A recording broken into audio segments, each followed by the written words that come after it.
83-ші беттегі 3-ші есеп. 880-ді 40-қа бөлу керек.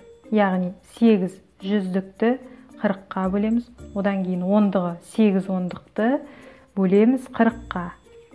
Бөліндінің мәндерін бір-біріне қосамыз. 800-ді 40-қа бөлсек, бөліндінің мәні 20-ға тең. 80-ді 40-қа бөлсек, бөліндінің мәні 2. Екеуін қосамыз, 20-ға 2. Жауабы 22. 84-ші беттегі 8-ші есеп. 720 азайту 360 бөлінген 90.